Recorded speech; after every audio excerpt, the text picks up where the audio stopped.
Manuel, Mariano, gracias por este ratito. Bienvenido a los dos, buenas noches. Gracias a vos, gracias. Me quiero tomar un rato para hablar de educación.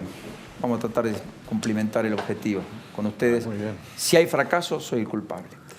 ¿Qué es lo más relevante de las pruebas PISA y qué diagnóstico tenemos a partir de ello, si es que se establece un diagnóstico, de la educación en la Argentina? Bueno, las pruebas PISA se toman cada 3 años, desde el año 2000, se toman a adolescentes de 15 años, no importa en el nivel de escolaridad que tengan, no tiene que ser en tercer año del secundario, sino donde estén. Es una prueba muestral, no se le toma a todos, y se toma a un conjunto muy grande de países. En el 2000 Argentina, en la primera edición Argentina participó, 2003 no participó y el 2006 en adelante siguió participando. En el 2015, lo que vos señalaste antes, fuimos asterisqueados, porque te ponen un asterisco cuando los resultados no son válidos, entonces como que seamos fuori un poco de él. Y ahora volvimos y el resultado es muy malo. O sea, 2018, ¿no? En 2018 estamos estancados, mi opinión es que hay un colapso serio en términos educativos. Todos los países de América Latina mejoran y Argentina tiene más o menos los mismos valores que hace 18 años, más o menos los mismos valores. Hay un caso como el caso chileno, donde el avance es muy fuerte, de hecho está a poquito de superar a Grecia y otros países de la Unión Europea. El caso de Perú, que arrancó muy bajo, muy atrás, mejoró mucho. Y Argentina, nada. Argentina está siempre más o menos parecido, con problemas en lectura, con problemas en matemática, pero yo diría, para no entrar en demasiados detalles técnicos, una situación de empantanamiento desde hace prácticamente 20 años. ¿Y eso es homogéneo, Manuel, en toda la geografía de la Argentina e incluso según los niveles socioeconómicos también? Porque uno tiende a pensar que a veces la escuela tal y cual, la privada es mejor de la gran urbe que la rural y apartada de el interior, etcétera.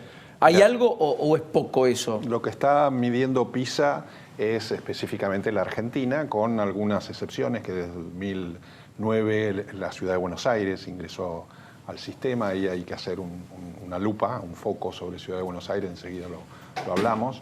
Y este año tenemos la buena noticia de que tenemos datos de Córdoba, de provincia de Buenos Aires y de Tucumán, que también se presentaron para este examen 2018. También es cierto, y nosotros desde Educar 2050 lo hemos marcado, que había informes de regiones, no de provincia de San Juan o provincia de Mendoza, sino de Cuyo, de la región del noroeste, noreste.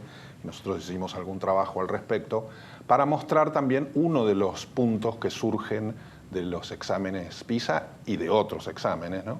Que es la desigualdad educativa. Una cosa es educarse en Ciudad de Buenos Aires y otra cosa es educarse en Formosa. Y la verdad que hablando de los lugares que ocupa los diferentes ciudades evaluadas y provincias, es que Ciudad de Buenos Aires está al tope de la lista, inclusive de Latinoamérica. En la evaluación anterior, en el 2015, que Argentina fue descalificada, Ciudad de Buenos Aires había hecho un enorme crecimiento, te diría hasta llamativo, de casi entre 30 y 50 puntos, dependiendo la disciplina que se analizara. Y ahora bajó mucho del 2012 a ahora, alrededor de 20 puntos por disciplina, 20-22, que un poco la lleva a un promedio un poco más entendible. De todos modos, Ciudad de Buenos Aires marcha adelante. El problema está en la primaria, está en la secundaria, como la mayoría parece estar detectando, etcétera, hasta el punto que tenemos que poner curso de lectoescritura en el primer año de la universidad para poder incorporar y que no sean eyectados los que quieren seguir estudiando en la Argentina, en un sistema universal como el que tenemos. Está en una línea integral en todos los ámbitos. ¿Dónde? ¿Por dónde se empezaría, además? Yo creo que es un error plantear metas concretas respecto a un nivel o a otro nivel. Yo creo que eso es un error político porque acá hay un problema que es estructural. Puede ser, uno podría decir que la escuela primaria está un poco mejor que la escuela secundaria en la Argentina. La verdad que es posible, pero no es el punto. El punto es que hay una situación de desacople muy fuerte entre las expectativas políticas y las expectativas de un país como la Argentina respecto al sistema educativo y el total del sistema educativo. Y eso pasa por algunas cuestiones que son centrales. La primera es que los chicos más pobres de la Argentina reciben menos dinero para su educación que los chicos de clase media y alta. Paradojalmente, esos chicos de clase media y alta tampoco tienen buenos resultados. Y eso es lo más llamativo. Ni siquiera es que nosotros tenemos escuelas de élite que compiten a nivel en la Champions League de la educación. No existe eso tampoco. Las pruebas PISA justamente muestran que los chicos argentinos de sectores altos, de la élite económica, tienen peores resultados que los chicos pobres de muchos países europeos, tipo Polonia, Portugal, no estamos hablando de Suecia o Finlandia, Polonia, Portugal, Irlanda. Ni siquiera sudeste asiático, ¿no? No, ni siquiera, o sea, las clases altas argentinas tienen peores resultados que las clases más bajas de países europeos que tampoco son tan desarrollados. ¿Eso qué nos marca? Nos marca que hay un problema estructural. No es que hay una élite que se educa muy bien y el resto no. Ni siquiera. Habría que ser disruptivo en los planteos de respuesta a estos problemas. Yo creo que sí, yo creo que una situación de colapso se sale mediante una disrupción. Mi imagen es la de un auto que está empantanado. Si vos seguís acelerando en la arena, se te hunde más. Necesitas algo de afuera que te lo empuje. Necesitas otra cosa. Y esa otra cosa me parece que en el caso argentino es un consenso muy fuerte en términos de aquellos puntos en los que podamos estar de acuerdo. Y tener un plan concreto, con responsabilidades concretas, con compromisos concretos, desde los más altos niveles gubernamentales hasta el último de los chicos de primer grado. Cada uno sabiendo qué es lo que tiene que hacer y comprometido con esa tarea. Parece que es la única forma posible. Vos hablaste, Manuel, en la elección de votar educación, por caso, ¿no es cierto? Como eslogan, pero claro, y te he escuchado, Mariano, en muchas oportunidades decir, pero claro, nos importa la educación cuando tenemos 5 días de los chicos en casa, hay paros recurrentes, entonces las aulas están cerradas, entonces empieza a ser un problema para el adulto, pero no por la preocupación misma que nos produce que nuestro hijo pueda estar aprendiendo más o menos, porque en tanto y en cuanto vaya y vuelve, etcétera, y tenga ganas y tenga amigos y la pase bien, más o menos las cosas funcionan. Sí, pero fíjate, es un sistema, Paulino, ¿no? Pero fíjate que una de las virtudes que tenemos que agradecerle a PISA es que estemos hablando hoy de educación. Entonces, es una virtud que la estamos teniendo cada 3 años, que la tenemos también en las pruebas a aprender y que hay algunas otras evaluaciones que nos llevan a esto. Eso es bueno. Ahora, como decía recién Mariano, el problema es estructural. Nosotros tenemos que entender que desde el año 2000 no mejoramos. Y, por ejemplo, en comprensión lectora, con todos los matices que puede tener, y no me quiero enamorar de la prueba PISA. La prueba PISA es un examen médico donde te dice cómo está tu salud. Pero vayamos a que esto se repite desde el año 2000, lo han repetido todas las administraciones con diferente color político. ¿Y qué te dice? Que más del 50% de los chicos no comprenden un texto de lectura, que casi el 70% en este caso no te resuelve un ejercicio simple de matemáticas, 53% en ejercicios simples de ciencias. Entonces, yo creo que acá hay sin duda un compromiso ciudadano que tenemos que gritar por mejor educación. Vi alguna nota que decía que en los lugares donde había madres con alto nivel de instrucción, la educación o los exámenes en esos lugares iba mejor que en otros lugares. ¿Hay algo de eso? Por el acompañamiento que implica además que un chico esté en el sistema formal educativo, pero luego tenga que hacer la tarea en su casa y el acompañamiento de los padres, etcétera, ¿no? Mira, la sociología de la educación hace 100 años ya demostró, y no hay media biblioteca, es la biblioteca entera. Completa, 99,9, pongámosle sí, alguno. Pongámosle alguno que no, que la calidad educativa de un alumno individual depende centralmente de su nivel, el nivel socioeconómico de su familia y el nivel de educación de sus padres. Básicamente es eso. Después está lo que hace la escuela, pero frente a chicos que son de distinto nivel socioeconómico, la escuela va a acompañar mucho más a los que tienen un respaldo mayor. Por eso la escuela es tan importante en términos de pobreza, porque es la única que puede doblegar esa situación. Nunca la va a doblegar completamente, nuestras sociedades capitalistas democráticas son desiguales y no es que va a haber una magia educativa que te lo va a resolver, pero sí que puede hacer, digamos, trabajos equidad, en términos de ir mejorando eso. Y eso es lo que nosotros no estamos haciendo. El principal acto de rebeldía de un pobre es estudiar, decía el querido Tomás Bulat. Claro. Y vos hablabas hace no mucho tiempo de que Chile, pese a todos los problemas que tiene, más de un mes de conflicto no zanjado, con un sistema político replanteándose buena parte de lo que ha construido en los últimos años, hasta la propia Constitución, de todas maneras ha logrado, en términos educativos, una inclusión cuanto menos admirable. Mayor a la Argentina.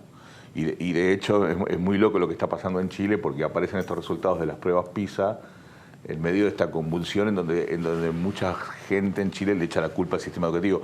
Yo creo que el caso chileno es interesante para aprender en esto. la educación genera expectativas y genera interés por la movilidad social, y la gente quiere más. La gente dice, yo voy a estudiar y yo quiero una sociedad meritocrática que me reconozca lo que estudié. ¿Cuál es el problema? Que nuestras sociedades, lamentablemente, no pueden dar respuesta a esto. Nuestro capitalismo no alcanza para que todos esos puedan ascender socialmente. Ahora, en la Argentina ni siquiera llegamos a ese nivel. O sea, en la Argentina el problema que tenemos es que estamos por detrás de eso. Ese nivel lo teníamos en los años 60. Hoy ya lo estamos perdiendo. Es decir, a mí me parece que ahí hay un problema grave en donde las clases dirigentes no se están ocupando del tema, no están interesadas en el tema, no forman masa crítica para resolverlo. Estas discusiones que vos señalabas recién sobre el tipo de cambio, sobre la apertura económica, etcétera, que tampoco se terminan de resolver del todo, pero están sobre la mesa. La discusión educativa en la Argentina no está sobre la mesa. No apareció en la campaña electoral, solo frases y eslogans muy superficiales.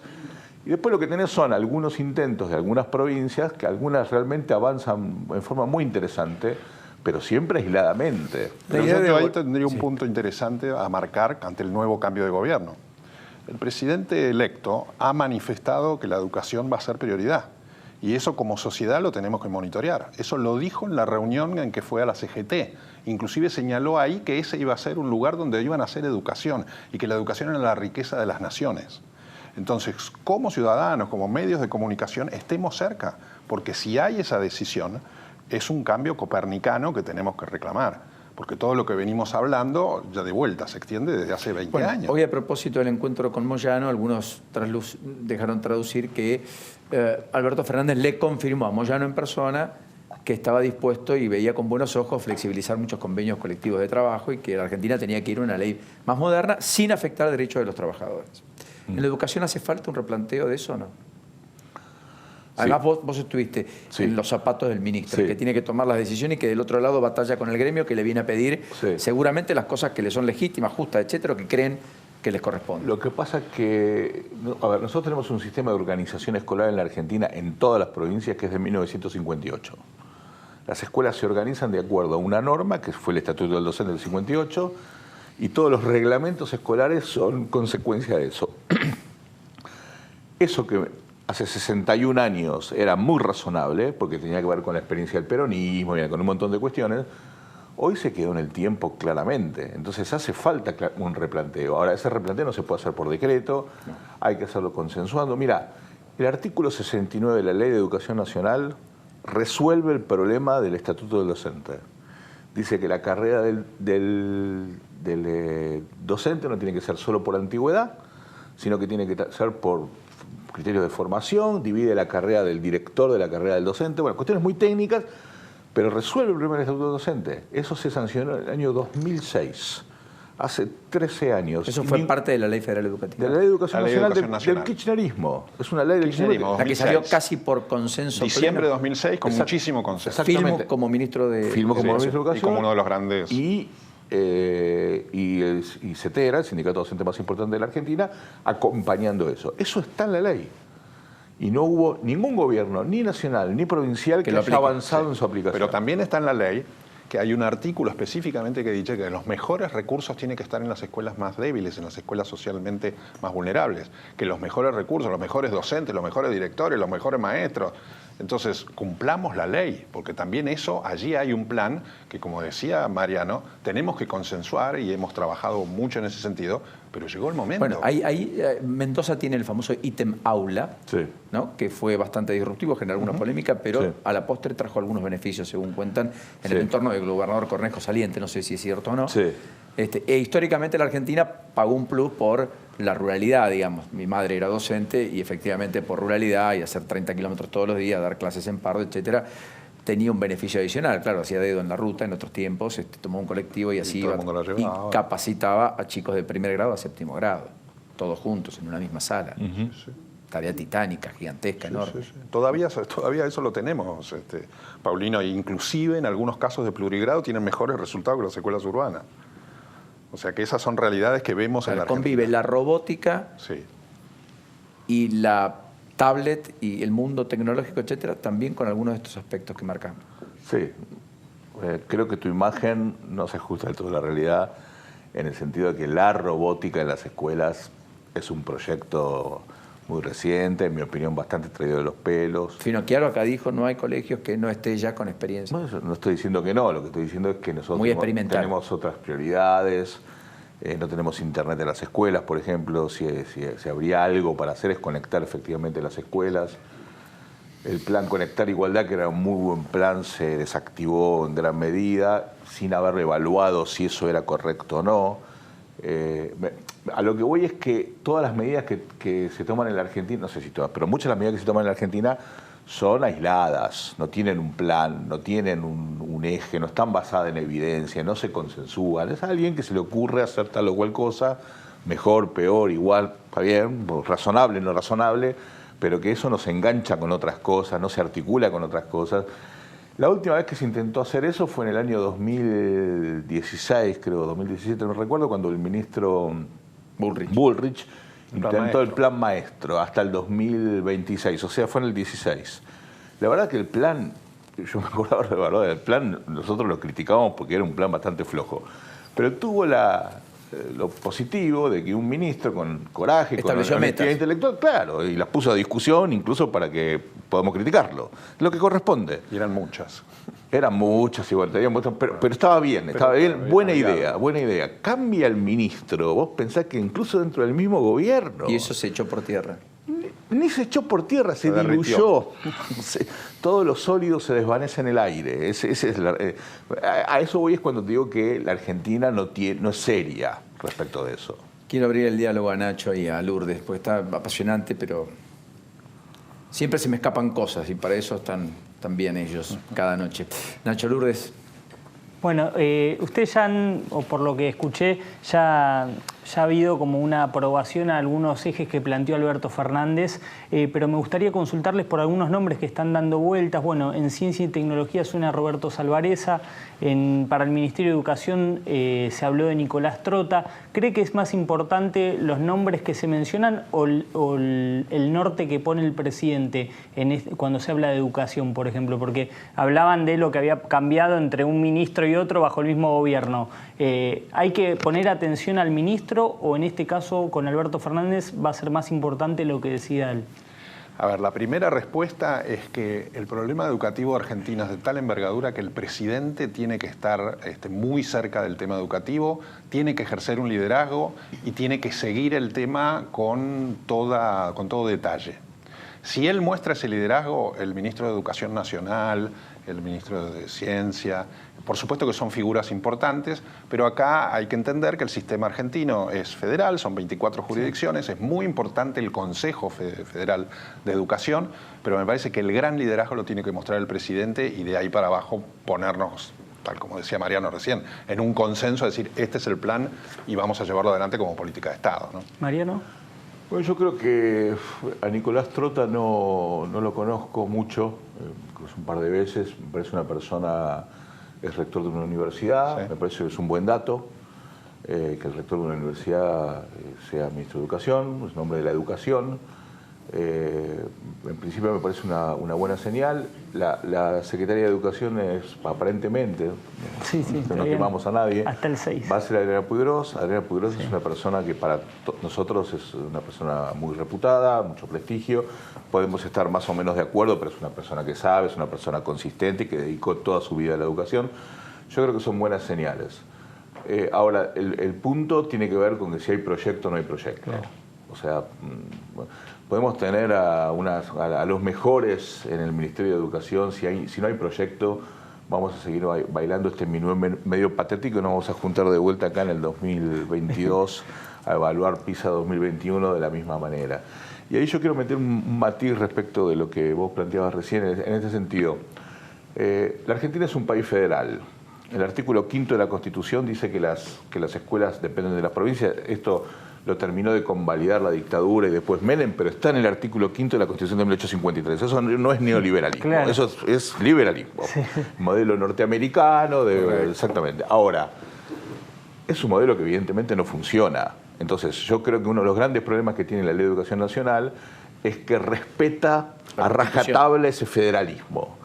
Y a mí me parece que hay que ir a un sistema híbrido, en donde las provincias tengan niveles de ejecución, niveles de decisión, pero que la nación, tanto lo nacional como lo federal, o sea, lo confederado, tengan mayor capacidad de dar cuenta de los problemas de la Argentina. No puede ser que en Chubut haya un año sin clase, o en Santa Cruz antes, el año pasado, y es como si fuese otro país. Y pasó en Santa Cruz. Pasó en Santa Cruz. No puede ser que los chicos formoseños tengan un gasto por alumno 4 veces menor que la Ciudad de Buenos Aires y pensemos que no sé, que están del otro lado del Pilcomayo, como si fuesen paraguayos, extranjeros. A mí no me importa porque es formoseño. El modelo actual del federalismo es, por el lado de la coparticipación, gran problema de la Argentina, y además hay un tema con lo que vos señalabas antes, que es el Consejo Federal de Educación, que es la reunión de ministros de educación, que eso decide los temas federales. ¿Cuál es el problema? El ministro de Educación, y yo lo digo por haber estado ahí, el ministro de Educación de una provincia está a tiro de decreto del gobernador, no tiene representación, no tiene capacidad de negociar. O sea, no está institucionalizada la educación en términos de la importancia que requiere la problemática. Obviamente. Eso es un gran problema. Entonces, vos tenés un montón de resoluciones del Consejo Federal de Educación que están buenísimas, que no se cumplen. Que no tienen posibilidad práctica de ejecución. Exactamente. Y que a veces no hay recursos y que esto sigue pasando como si fuera algo medio secreto y que salen las resoluciones. Es un poco la historia argentina, echa la ley, echa la trampa, o que la ley tiene más la carga de un indicativo que un imperativo. Pero en este caso me parece que es más impericia nuestra para generar un buen nivel institucional. A lo que voy es que en ese consejo se toman decisiones que no siempre están debidamente avaladas por las provincias, ni que son aplicables a la provincia, pero no por mala fe, sino porque así está hecho el diagrama institucional. A mí me tocó ser ministro y del Consejo Federal de Educación, y yo daba un voto por la Ciudad de Buenos Aires. Yo no tengo ninguna potestad para ser un ministro de Educación de ninguna provincia, tiene ninguna potestad para representar a una jurisdicción. No es posible, constitucionalmente no es posible. Y como todo el mundo lo sabe, entonces todo el mundo se cuida de no ir más allá de lo que corresponde. Escribí un artículo en Infobae el fin de semana muy descriptivo de esta disparidad, porque vos decís, los que tenemos que ayudar más rápido porque es un acto de rebeldía, porque los va a hacer superar su condición de pobreza, etcétera, es a los sectores que deberíamos empujar mucho más hacia la posibilidad de competir en un pie de igualdad para luego tener un desarrollo profesional que le amerite salir y escalar socialmente de la situación en la que están, pero sin embargo a esos les estamos poniendo menos presupuesto que a los más acomodados. ¿Es así? Es así, y siempre fue así. O sea que si seguimos gastando más plata, pero del modo que lo gastamos, probablemente choquemos con los mismos problemas. Exactamente. Hay que admitir que durante el gobierno de Néstor Kirchner, la ley de financiamiento educativo que promovió Daniel Filmus, intentaba dar cuenta de eso. Y en algún sentido se avanzó un poco más. Ahora, las dificultades estructurales que vienen de la desigualdad de la Argentina y del federalismo argentino, esas no las resolvió.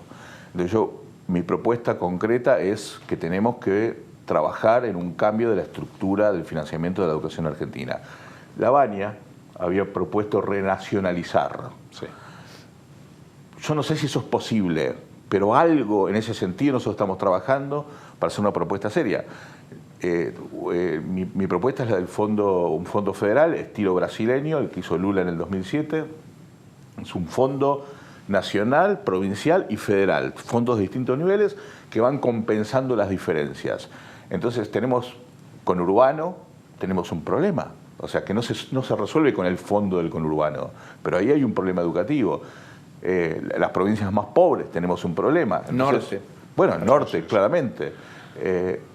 Estos son los puntos que hay que atacar. A mí me parece que ya no podemos mirar para otro lado. Ahora, les pregunto, el tema de que un chico a los 15 años no sepa comprender un texto, ¿tiene que ver con un problema financiero? Porque también me parece que hay que replantearnos desde los hogares, los padres, que son la educación primaria, y después, porque yo entiendo que los padres hoy tienen que trabajar madre y padre y tal vez no pueden estar tan pendientes de los chicos como cuando algunos de nosotros éramos más pequeños, tal vez. Hay un cúmulo de problemas en estos resultados que estamos hablando hoy de chicos de 15 años.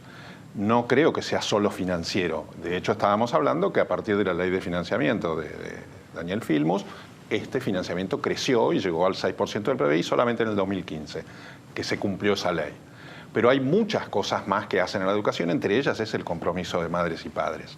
Sin duda que estén cerca, y lo decíamos antes, contribuye a la mejor educación. Ahora, como país tenemos muchas cosas que pensar porque tenemos problemas de cantidad, de calidad y de equidad. Y el problema mayor que tenemos es de educabilidad. Señalan los números que el 40% de los chicos con edad escolar están con problemas de nutrición, con problemas de pobreza. Entonces, este sí que es un problema. La ley habla, esta misma ley habla de que la educación es prioridad. Y yo pregunto, ¿es así? ¿O los argentinos nos estamos quedando muy distraídos mirando para otro lado y sin reclamar que esto sea prioridad? Porque allí está el tema central.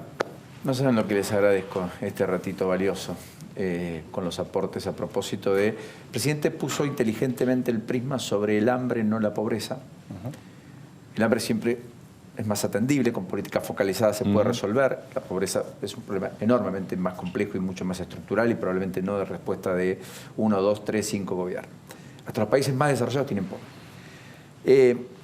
Me gustaría, tal vez, recopilando lo que ustedes dicen, quizás el mismo empeño, la misma fuerza para ese primer gran paso, condición necesaria pero no suficiente, para después armar una enorme mesa por la educación.